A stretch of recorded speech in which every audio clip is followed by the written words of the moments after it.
Dear students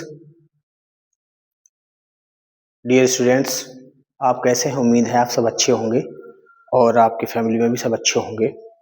मैं 2-3 दिन से जो है एक वीडियो डाल रहा हूं और आपको जो अनसोल्ड पेपर सोल्व करा रहा हूं उसमें एक बच्चे का जो कमेंट आया वो क्या आया था। कमेंट में ये आया कि सर ये जो सेट आप करा रहे हैं सेट 340 XS ये मार्केट में मिल नहीं रहा है। तो बेटे मैं आपको बताना चाहता हूँ ये मार्केट में सेट नहीं मिलता बल्कि पूरा अनसोल्ड मिलता है। अनसोल्ड पेपर आप खरीद लेंगे तो वो उसके अंदर हर वर्ष में 5 सेट होते हैं और उसमें ये पहला सेट है। 2020 का ये जो है ये पहला सेट है। तो आपको मार्केट में केवल पूरा अनसोल्ड खरीदना है चाहे वो किसी भी राइटर का हो। तो मैं समझता हूँ मेरी बात आपको समझ में आ गई होगी। बहुत बच्चों का प्यार मिल रहा है और चैनल को सब्सक्राइब भी कर रहे हैं, लाइक भी कर रहे हैं। उन सबको धन्यवाद जो चैनल को सब्सक्राइब कर रहे हैं और लाइक कर रहे हैं। इससे जो है इनके एग्जाम में बहुत अच्छे मार्क्स आएंगे, ऐसा मेरा मानना है। तो स्टूडेंट्स इससे पहले मैंने जो आपको वीडियो डाला था उसमें ये हमने जो था अनसोल्ड पेपर में क्वेश्चन नंबर आपका था 4 का घा और वां। क्वेश्चन नंबर 4 हमने पूरा सोल्व किया और इसके बाद क्वेश्चन नंबर 5 का खंड भी हमने सोल्व किया था। अब हम शुरू करते हैं क्वेश्चन नंबर 5 खा। 5 खा प्रश्न नंबर क्या है मैं आपको पढ़ के सुनाता हूं। इसमें दिया है विद्युत अनुनाद किसे कहते हैं? श्रेणी अनुनादी परिपथ में की सहायता से अनुनादी आवृत्ति के लिए व्यंजक प्राप्त कीजिए। यानी कि विद्युत अनुनाद परिपथ किसे कहते हैं और श्रेणी अनुनादी के लिए जो आवृत्ति है उसका आपको सूत्र ज्ञात करना है। बहुत इजी क्वेश्चन है, बहुत ही इंपॉर्टेंट है। तो प्रिय स्टूडेंट्स मैं आपको बताना चाहूं कि आपके सर्किट होते हैं बहुत सारे, उसमें जो श्रेणी अनुनादी परिपथ है उसमें LCR सर्किट होता है। LCR सर्किट में क्या है, ये विद्युत अनुनादी परिपथ कब कहा जाए या विद्युत अनुनाद की स्थिति कब होती है? जब इसका जो प्रेरण प्रतिघात है अर्थात XL और इसका जो धात्रीय प्रतिघात है XC दोनों बराबर होते हैं, तब ऐसी स्थिति में जो परिपथ है वो विद्युत अनुनादी होता है। और ऐसे परिपथ को श्रेणी विद्युत अनुनादी परिपथ कहते हैं। एक बार फिर आप समझ लें, जो आपका LCR आपका श्रेणी क्रम में जुड़ा हुआ है, इसमें जो हम आपको बता रहे हैं उत्तर 5 खा, इसमें क्या है, इसमें सबसे पहले जो है विद्युत अनुनाद है। विद्युत अनुनाद, विद्युत अनुनाद क्या होता है हमने आपको भी बताया था। यदि LCR परिपथ में प्रेरण प्रतिघात XL और धात्रीय प्रतिघात XC कैसे हों, बराबर हों, तो इस स्थिति को कहा जाता है विद्युत अनुनाद की स्थिति और ऐसे परिपथ को श्रेणी अनुनादी परिपथ कहा जाता है। अब यहाँ पर जो विद्युत अनुनाद की स्थिति है उसमें अनुनाद की जो आवृत्ति है उसका सूत्र कैसे ज्ञात करते हैं, बहुत ही इजी है। देखिए हमने अभी विद्युत अनुनाद की स्थिति क्या बताई थी कि प्रेरण प्रतिघात होता है XL और धात्रीय प्रतिघात XC। अब ये अनुनाद की स्थिति में क्या है, दोनों बराबर हैं, अर्थात XL बराबर आपका XC, ये आपके बराबर है। यदि परिपथ की कोणीय आवृत्ति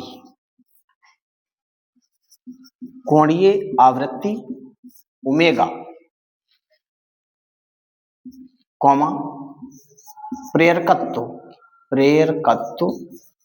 L और धारिता जो है संधारित्र की C है। तो ऐसी कंडीशन में देखिए, आप ये जानते हैं एक्सएल बराबर जो होता है वो ओमेगा एल होता है, और ओमेगा बराबर क्या है, 2 पाई एफ। यहां पर जो एफ है वो क्या है, जो आपका वोल्टेज है या विद्युत धारा है उसकी क्या है, आवृत्ति है, आवृत्ति है। यूं कह सकते हैं कि परिपथ की आवृत्ति है।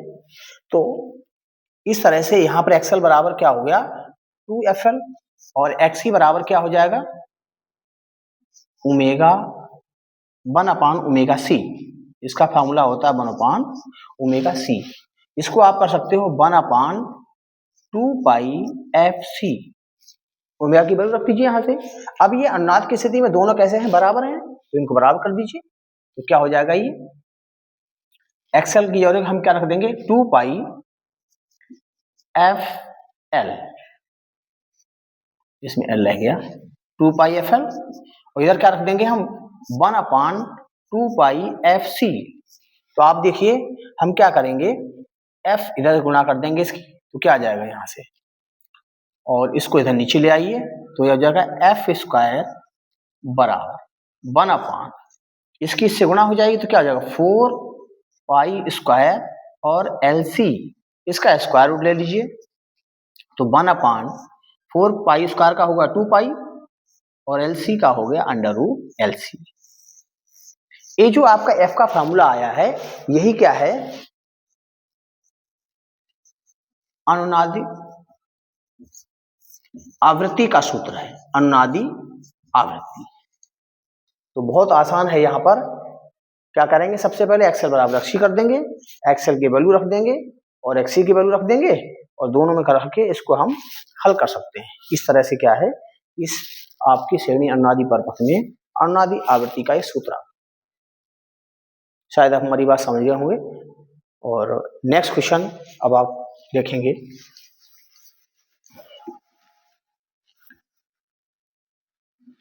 आप लोगों का बहुत अच्छा रिस्पांस मिल रहा है और इस माध्यम से आपकी तैयारी बहुत अच्छी होगी।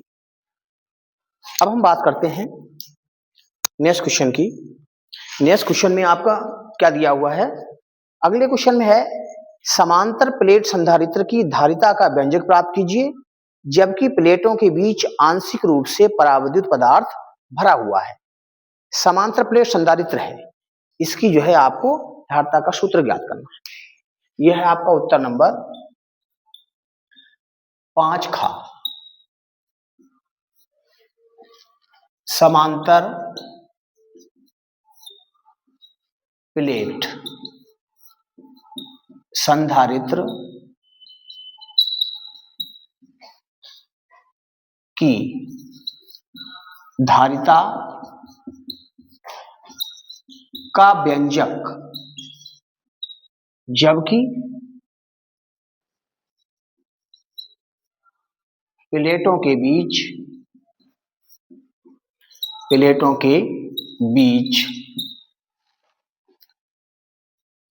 आंशिक रूप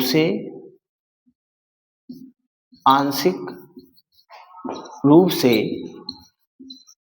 परावैद्युत पदार्थ की पट्टी रखी है।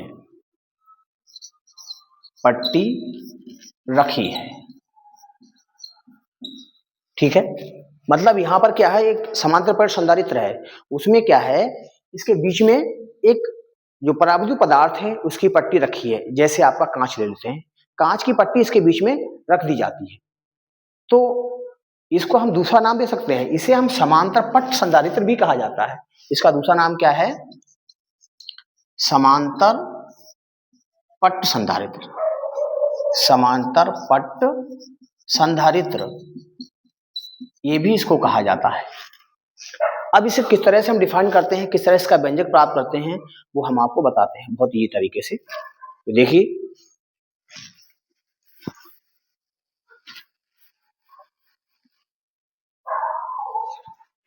इसके लिए सबसे पहले हम क्या करेंगे, इसका एक चित्र बनाते हैं इस तरह से।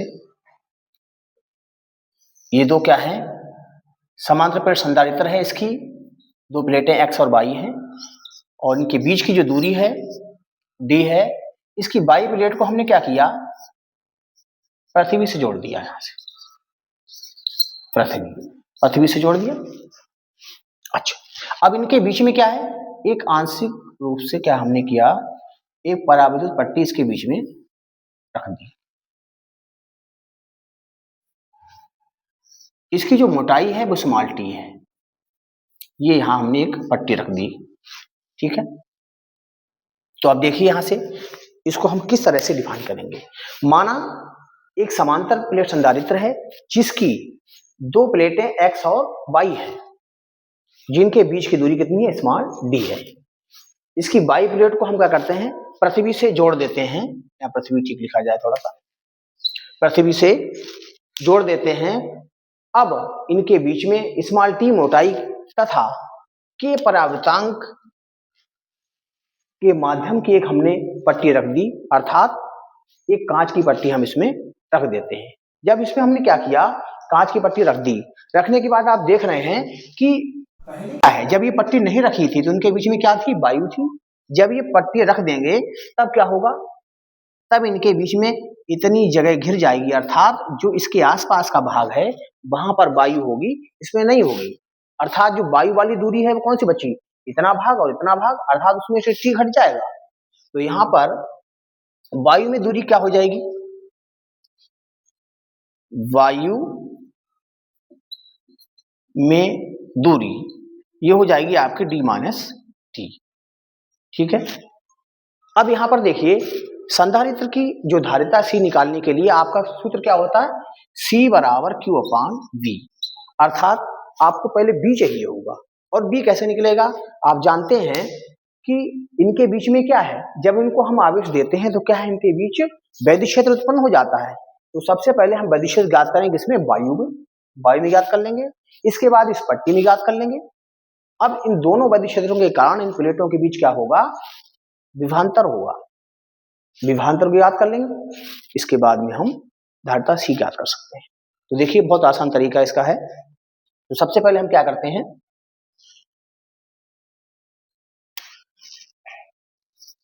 वायु में वैद्युत क्षेत्र की तीव्रता, इसको हम E0 लिख सकते हैं, E0 ना लिखो तो E1 लिख सकते हैं। तो E0 बराबर क्या हो जाएगी, Q अपान एप्सिलॉन 0 A। इस तरह से यहां पर इसकी वैल्यू आ गई। अब इस तरह से क्या करेंगे, उसमें पट्टी में देख लीजिए, पट्टी में वैद्युत क्षेत्र की तीव्रता ये हो जाएगी आपकी E, सपोज कर लो, ये हो जाएगा Q अपान के एप्सिलॉन 0। क्यों, क्योंकि यहाँ K जो है वो पट्टी का प्रवृत्तांक है, इसलिए हम यहाँ पर इसे इस तरह से ज्ञात कर सकते हैं। ठीक, अब बात आती है इनके, ये जो वैद्युत क्षेत्र इसके कारण उत्पन्न हुआ और इस वायु में उत्पन्न हुआ, इस दोनों वैद्युत क्षेत्रों के कारण इन प्लेटों के बीच में क्या होगा, विभवांतर उत्पन्न होगा। तो वो विभवांतर क्या होगा, वो आप देखिए यहां से, प्लेटों के बीच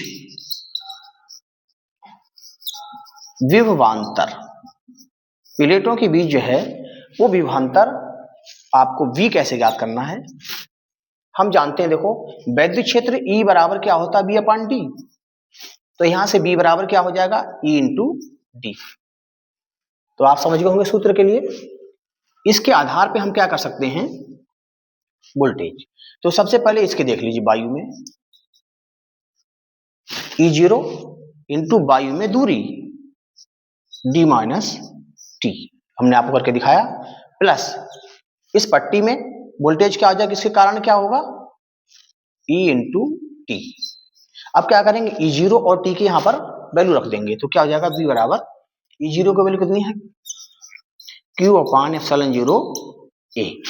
ठीक है, D माइनस टी, प्लस यहां हो जाएगा Q अपान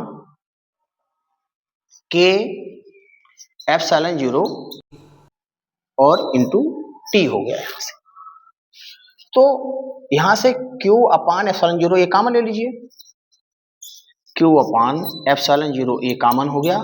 इधर क्या बचेगा, D माइनस टी, इधर बचेगा आपका T। इस तरह से आपका यहां पर ये वोल्टेज का मान आ गया। अब जो संधारित्र की धारिता है वो क्या होता है, C बराबर Q बटे V। तो यहां से क्या करेंगे, हम इसकी वैल्यू रख देंगे।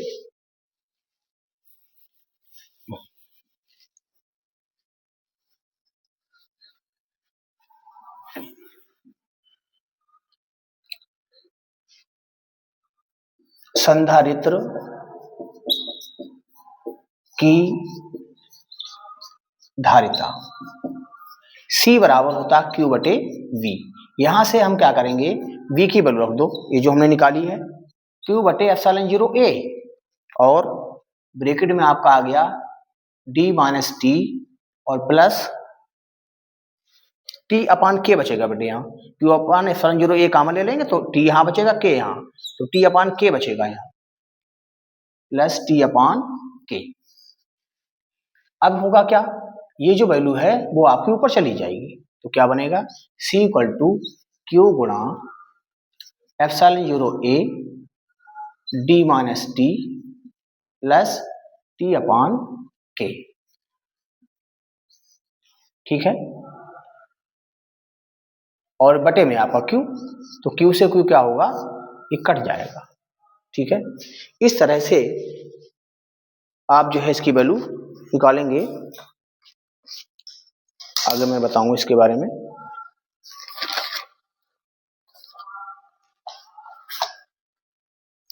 इसमें ये जो वैल्यू है वो इनटू में है, तो ये नीचे रहेगी, केवल इतना बटे में है बेटे। देखो मैं आपको यहाँ बताऊं, ये देखो यहाँ Q अपान, ये इनटू में है, तो ये Q अपान एप्सिलॉन 0 A, ये और ये इनटू में है, तो ये वाला भाग ये ऊपर जाएगा केवल, तो यहां से ये तो नीचे रह जाएगा, D माइनस टी और प्लस T अपान K,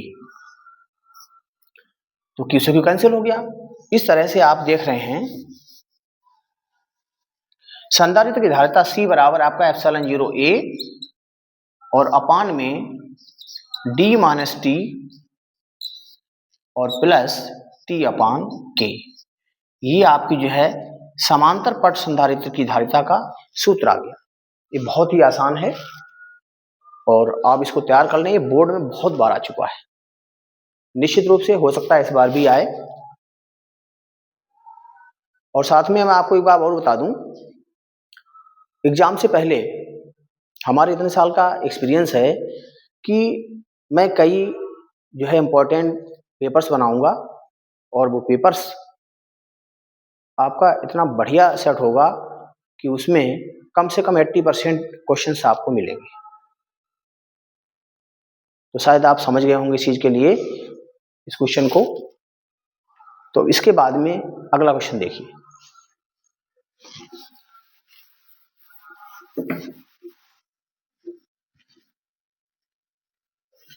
अगले क्वेश्चन के लिए आगे बढ़ते हैं।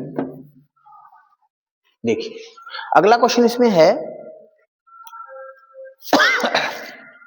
अनुचुंबकीय, प्रतिचुंबकीय और लौह चुंबकीय पदार्थ क्या है, स्पष्ट कीजिए। ठीक है, तो यहां पर अनुचुंबकीय, लौह चुंबकीय और आपका जो है प्रतिचुंबकीय पदार्थ क्या होते हैं, ये हम आपको बताते हैं बड़ा इजी तरीके से। तो देखिए सबसे पहले बात करते हैं प्रतिचुंबकीय पदार्थ। तीन तरह के पदार्थ होते हैं, पहला होता है प्रतिचुंबकीय, दूसरा होता है अनुचुंबकीय और तीसरा होता है आपका लौह चुंबकीय पदार्थ। तो यहां से पहले बात करते हैं प्रतिचुंबकीय पदार्थ। देखिए प्रतिचुंबकीय पदार्थ क्या होते हैं, ऐसे पदार्थ जो किसी चुंबकीय क्षेत्र में रखने पर चुंबकीय क्षेत्र की दिशा के विपरीत कैसे होते हैं, मामूली से चुंबकित हो जाते हैं। अगर चुंबकीय क्षेत्र क्या है, इस दिशा में है, तो वो जो पदार्थ हम रखेंगे वो इस दिशा में प्रतिचुंबकित यानी चुंबकित हो जाएगा, बहुत मामूली सा। तो ऐसे पदार्थ को हम क्या कहेंगे, प्रतिचुंबकीय पदार्थ कहते हैं। एक बार फिर समझ लें, वे चुंबकीय पदार्थ जो किसी चुंबकीय क्षेत्र में रखे जाने पर चुंबकीय क्षेत्र की विपरीत दिशा में बहुत कम यानी मामूली से चुंबकित हो जाते हैं, उन्हें क्या कहा जाता है? चुंबकीय पदार्थ कैसे? ऐसा आपका क्या है? जस्ता हो गया, जस्ता Zn, और आपका क्या हो गया? सोना हो गया Au, और चांदी। इस तरह की ये धातुएं हैं यहाँ पर जो आपके चुंबकीय गुण प्रदर्शित करती हैं। इसके बाद में दूसरा आपका क्या आता है? अनुचुंबकीय पदार्थ। अनुचुंबकीय पदार्थ,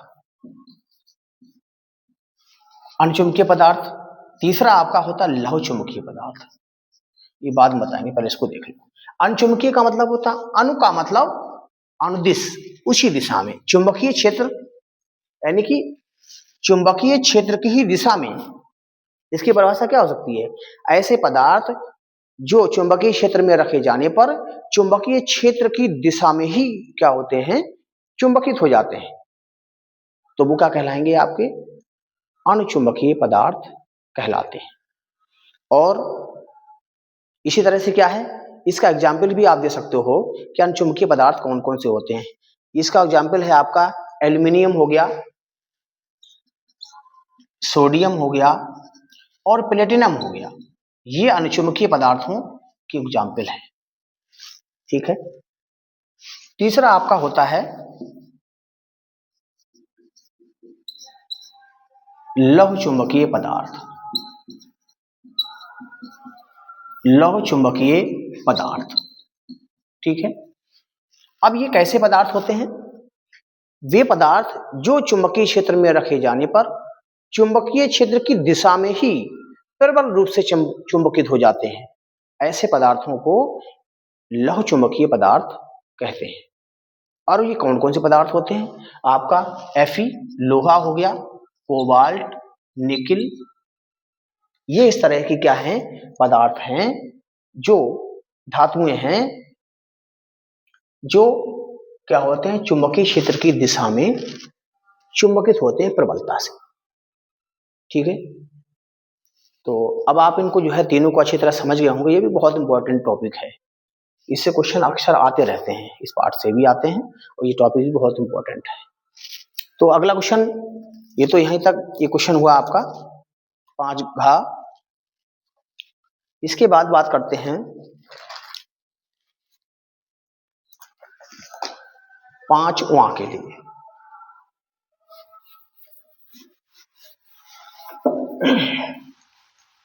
5 वां का उत्तर नंबर क्या हो जाएगा? 5। कुछ लोग इसे अंगा कहते हैं, हम तो इसे उआ कहते हैं। तो उत्तर नंबर 5 वां क्या होता है?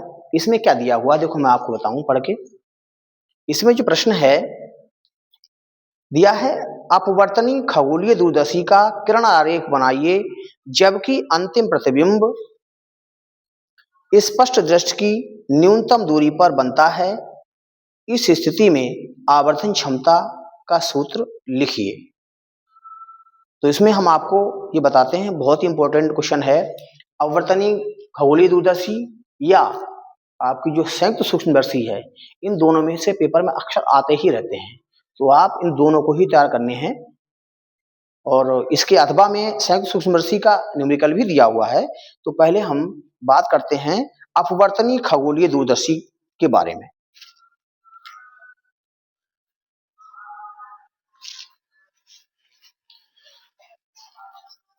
अपवर्तनीय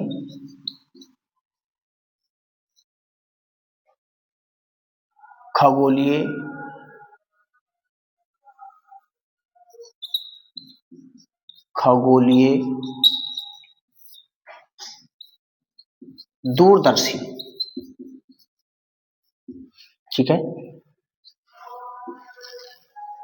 अपवर्तनीय खगोलीय दूरदर्शी क्यों कहते हैं? इसके लिए ये एक ऐसा प्रकाशीय केंद्र है जो बहुत दूर रखी हुई वस्तुओं को पास लाकर स्पष्ट दिखाने का काम करता है, इसीलिए इसको कहा जाता है। अब इसके द्वारा क्या है? आकाशीय पिंड भी देखे जाते हैं, बहुत दूर रखी हुई वस्तुएं भी देखी जाती हैं। और इसका जो आविष्कार है वो सबसे पहले गैलीलियो ने किया था, इसीलिए इसको गैलीलियन खगोलीय दूरदर्शी भी कहा जाता है। अब इसकी रचना के बारे में बात करते हैं। रचना क्या होती है, देखो ध्यान से। रचना रचना इस तरह से कुछ होती है, देखो मैं आपको बताऊंगा क्या क्या इसमें लगा हुआ है बहुत इजी तरीके से।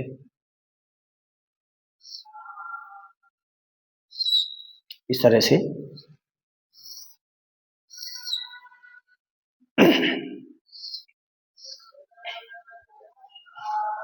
देखिए, ये आपका जो है अविदृश्यक लेंस, ये आपका नेत्रिका या अभिनेत्र लेंस कहते हैं, नेत्रिका या अभिनेत्र लेंस। इसको आप समझिए है क्या, देखो बहुत आसान तरीके से हम आपको समझा देंगे, ध्यान दीजिए। ये क्या है, एक धातु की बेलनाकार नली होती है, इसका द्वारक बड़ा होता है अर्थात इसका व्यास बड़ा होता है। तो इस बेलनाकार नली के सबसे बाहरी सिरे पर क्या है, बड़े द्वारक और अधिक फोकस दूरी का एक उत्तल लेंस हम इसमें लगा देते हैं, और इस लेंस को अविदृश्यक लेंस कहते हैं क्योंकि ये वस्तु की ओर रखा जाता है। अब इस नली, जो बड़ी सी नली है, इसके अंदर एक पतली कम व्यास की एक नली और दूसरे सिरे पर लगी होती है। इस पतली नली यानी कम व्यास की नली के बाहरी सिरे पर कम फोकस दूरी और छोटे द्वारक का एक उत्तल लेंस लगा होता है जो नेत्र की ओर होता है, इसलिए इसे हम अभिनेत्र लेंस या नेत्रिका कहते हैं। ये तो हो गई इसकी रचना। अब इसके बाद बात करते हैं कि इसका समायोजन किस तरह से होता है, इसको हम कैसे एडजस्ट करते हैं, इसे समायोजन कहते हैं। समायोजन, इसका समायोजन कैसे करते हैं, इस नेत्रिका को जो आपके पीछे है, आंख की तरफ रहती है, इसको हम क्या करते हैं, इस नली में आगे पीछे खिसकाते हैं। आगे पीछे खिसकाने के बाद अगर इसमें क्या है, आगे इस तरह से क्रॉस तार दिखाई देने लगे, ऐसे आपने फिल्मों में भी देखा होगा कि कोई जो विलेन है किसी हीरो को मारने के लिए क्या करता है, निशाना लगाता है, उसकी बंदूक में दूरबीन लगी होती है, जिसे दूरदर्शी को हम दूरबीन भी कहते हैं। तो वो क्या करता है, आपने देखा हो, जैसे उसको शूट करता है तो उसमें एक प्लस का चिन्ह इस तरह से आ जाता है और इस पे निशान बने हुए होते हैं सेंटीमीटर, इसको कहा जाता है क्रॉस तार। तो हम नेत्रिका को समायोजन क्या करते हैं, इस नेत्रिका को इस नली में आगे पीछे खिसकाते हैं और खिसकाने के बाद हम क्या करते हैं, इस प्रकार से सेट करते हैं कि इसमें क्रॉस तार दिखाई देने लगे। जब ऐसी स्थिति होगी, ऐसी स्थिति में क्या करते हैं, हम इसके सामने जिस वस्तु को हमें देखना होता है उसे हम इसके सामने ले आते हैं और इस तरह से रखते हैं कि बिल्कुल वस्तु जो है इस क्रॉस तार के बीचों बीच, अर्थात उस वस्तु का प्रतिबिंब जो बन रहा है उसमें और जो क्रॉस तार है इसमें कोई भी लंबन ना रहे, कोई भी फर्क ना रहे। तो ये हम कहते हैं कि इस तरह से सही तरीके से ये आपकी दूरदर्शी समायोजित होती है। इस तरह से इसका समायोजन किया जाता है। ये तो हो गया रचना और समायोजन। अब इसका हम किरणाधार कैसे बनाते हैं, प्रतिबिंब कैसे बनता है, देखिए बहुत आसान है ये। तो सबसे पहले हम क्या करेंगे, इसका हम चित्र बनाते हैं, इसके बाद हम आपको बताएंगे प्रतिबिंब कैसे बनता है।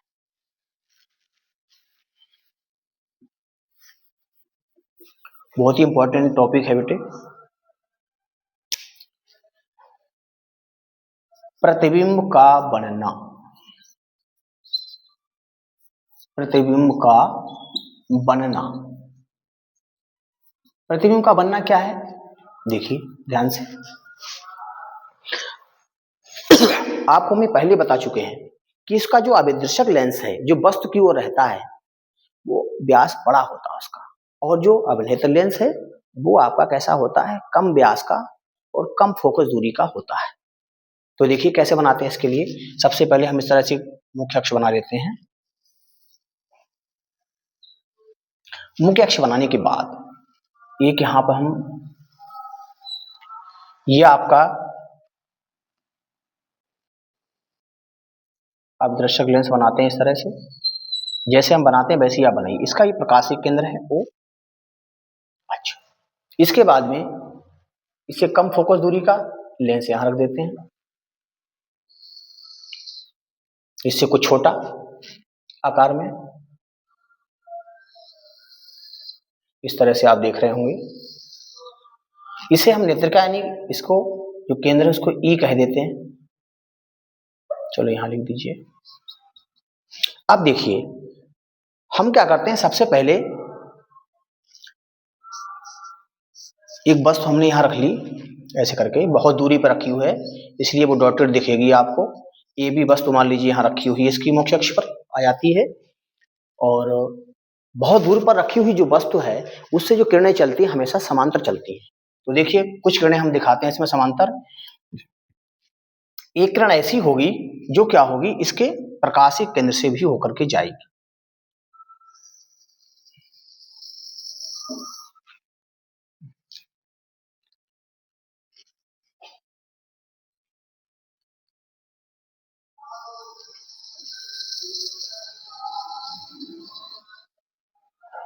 इस तरह से थोड़ा को सही कर दें, बहुत ही अच्छा चित्र बनेगा आपके लिए।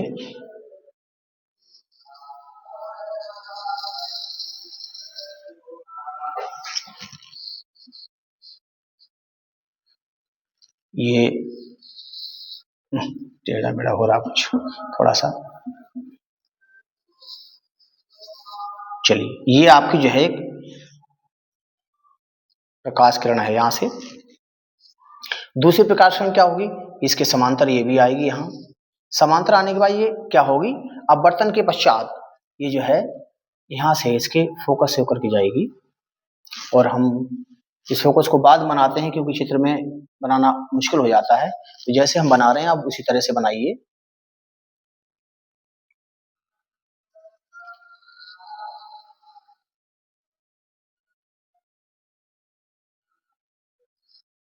ये यहां पर आके कट गया इस तरह से। अब जहां भी काट रहा है यहां पर क्या करेंगे, ये जो है इसका प्रतिबिंब बन जाता है, अर्थात ये आपका इस तरह का ये प्रतिबिंब बन गया। ये भी वस्तु है जिसका प्रतिबिंब ए डैश बी डैश बन गया। अनंत पर रखी हुई वस्तु का जो प्रतिबिंब है हमेशा फोकस भी बनता है, ये बात आप समझ लीजिए। तो ये क्या, इसका मतलब क्या हुआ, ये जो है इस अवदर्शक लेंस का ये फोकस हो गया, द्वितीय फोकस कह सकते हो इसके लिए, और इसको कहते हैं एफ ओ। अच्छा चलिए यहां से इस तरह से बन गया, और इसके बाद हम क्या करते हैं, अब की क्रिया विधि इसको हम समझाएंगे बहुत अच्छी तरह से आपको।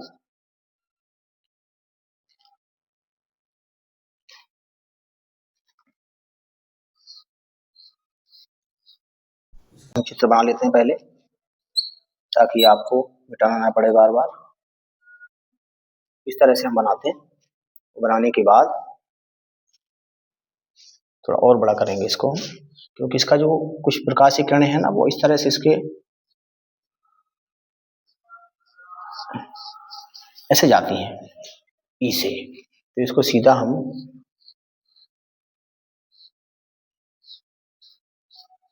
यहाँ पे ये प्रतिबिंब आपका इस तरह से बनेगा। अच्छा कुछ किरणें ऐसी हैं कि इसके फोकस से जाएंगी, इसको थोड़ा सीधा बना दें।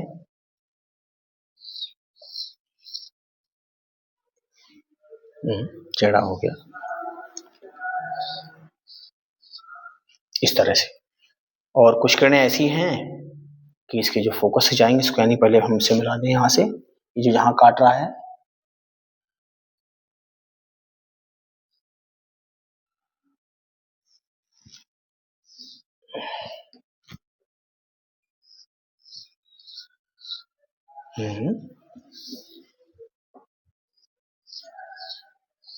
ये बिल्कुल सीधा चला गया। ये यहां से इसको काटेगा ऐसे करके,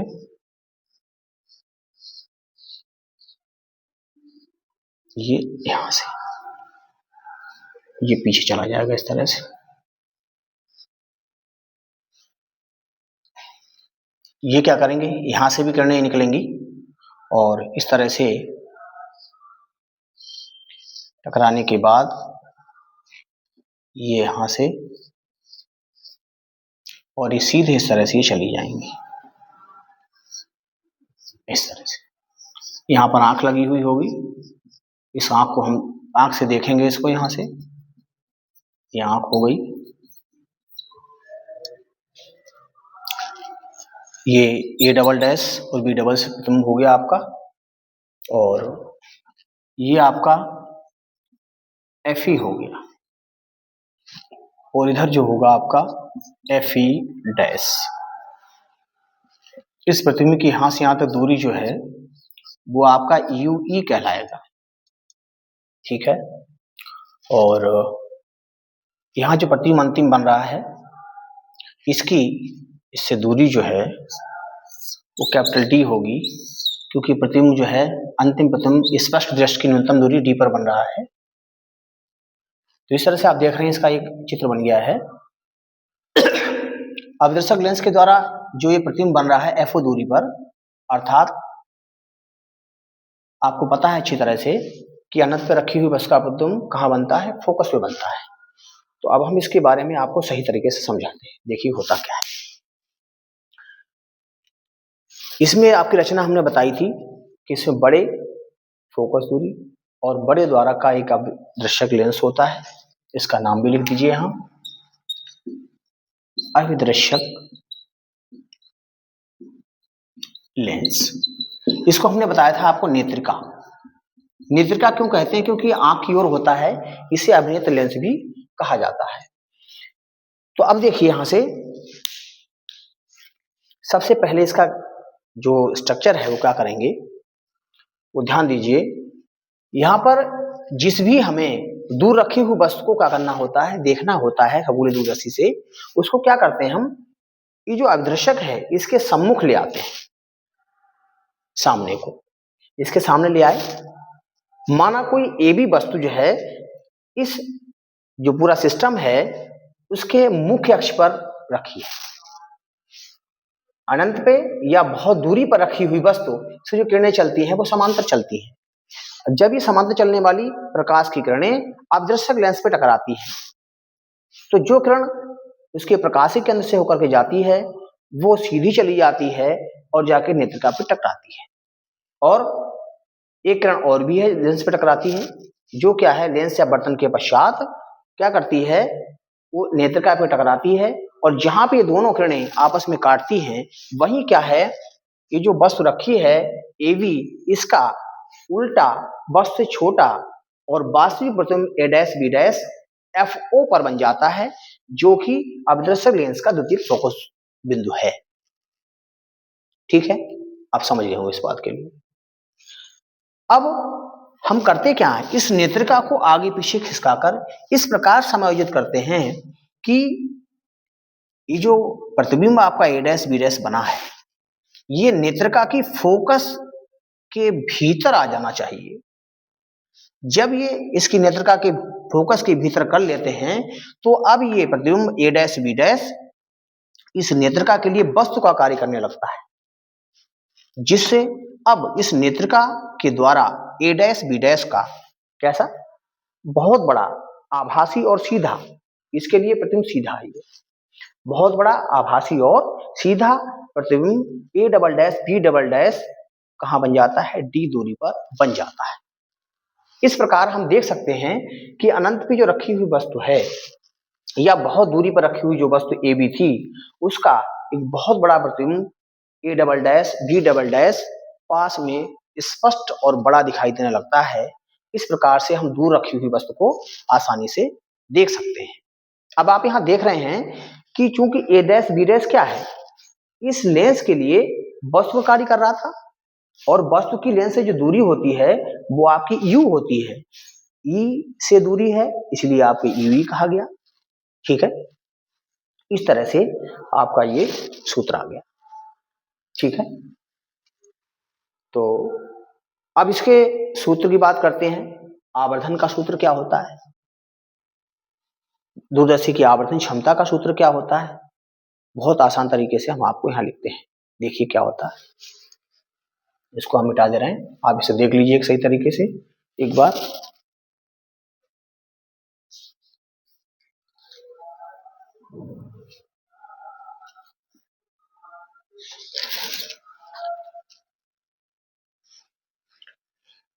तो अब हम मिटाते हैं इसके लिए।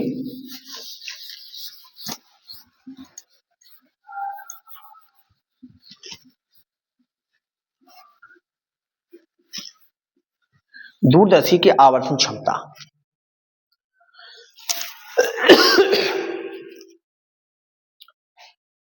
दूरदर्शी की आवर्धन क्षमता, इसमें दो कंडीशंस होती हैं। पहला, हालांकि इसमें यह कहा गया है कि डी पर बने तब आप सूत्र बताइए, हम आपको दोनों बता दे रहे हैं। पहली कंडीशन क्या है, यदि अंतिम प्रतिबिंब स्पष्ट दृष्टि की न्यूनतम दूरी d पर बनता है,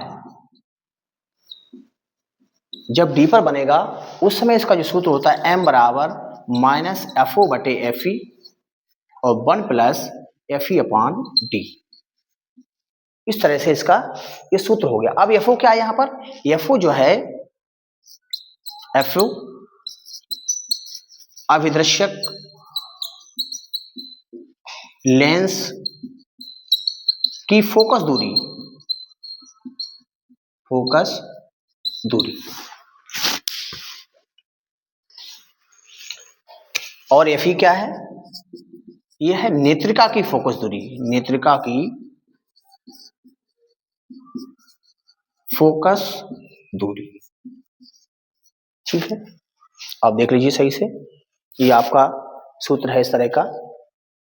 और ऐसी स्थिति में जो है आपको क्या करना है, एक कंडीशन और होती है, कभी ये पूछता है कि दूरदर्शी की लंबाई बताइए, तो इसमें क्या है, दूरदर्शी की लंबाई L बराबर, इसमें क्या हो जाएगा आपका FO प्लस UE, इस तरह की सूत्र हो जाएगा इसका, देख लीजिए आप। हालांकि इसमें पूछा नहीं गया है, फिर भी आगे जो क्वेश्चन आएंगे उन सब में पूछा जाएगा, इसलिए हमने यहीं पर क्लियर कर दिया कि दूरदर्शी की लंबाई कब, जब अंतिम प्रतिबिंब क्या है, स्पष्ट दृष्टि की न्यूनतम दूरी d पर बनता है। तो आवर्धन क्षमता का सूत्र ये हो गया और दूरदर्शी की लंबाई का सूत्र ये हो। FO अवदृश्यक लेंस की फोकस दूरी, FE नेत्रिका की फोकस दूरी है। देख लिया ढंग से। अब देखिए अगला क्या है इसका, अगला है कि अंतिम प्रतिबिंब अगर कहां बना है, अनंत पर।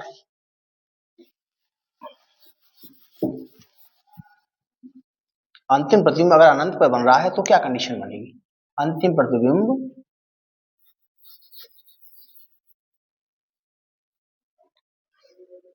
अनंत पर बनता है, इसे श्रांत नेत्र की स्थिति भी कहा जाता है, श्रांत नेत्र की स्थिति। अर्थात जब हमारी आंख पर कोई भी जोर नहीं पड़ता, अगर हम सीधे खड़े होकर के कहीं सामने देखें तो हमारी आंख पर कोई भी जोर नहीं पड़ता है, बहुत दूर तक की वस्तुएं अर्थात अनंत तक की वस्तुएं हमें बिना किसी क्षमता लगाए हुए हम उसे आसानी से देख सकते हैं, इसलिए इसे श्रांत नेत्र की स्थिति भी कहा जाता है। तो अब देखिए इसका सूत्र क्या होगा, यहां से इसका सूत्र होगा आवर्धन क्षमता का, तो ये आवर्धन क्षमता m बराबर हो जाएगा आपका माइनस FO बटे FE। अब इसमें लंबाई क्या होगी, लंबाई जो दूरदर्शी की है वो L बराबर हो जाएगा FO प्लस FE। इस तरह से ये पूरी दूरदर्शी आपकी क्लियर हुई, बहुत अच्छी तरह से आप समझ गए होंगे। प्यारे बच्चों, ये जो आप मैं पढ़ा रहा हूं ये आपके पेपर के लिए इतना इम्पोर्टेंट है, आप जो भी बच्चे देख रहे हैं वो अपने साथ के जितने भी गांव क्षेत्र के बच्चे हैं जो कोचिंग नहीं ले सकते हैं, उनको जरूर आप शेयर करें और सब्सक्राइब करें। जब तक आप सब्सक्राइब नहीं करेंगे हमारे चैनल को, तब तक जो है आपको नए नए वीडियो नहीं मिलेंगे।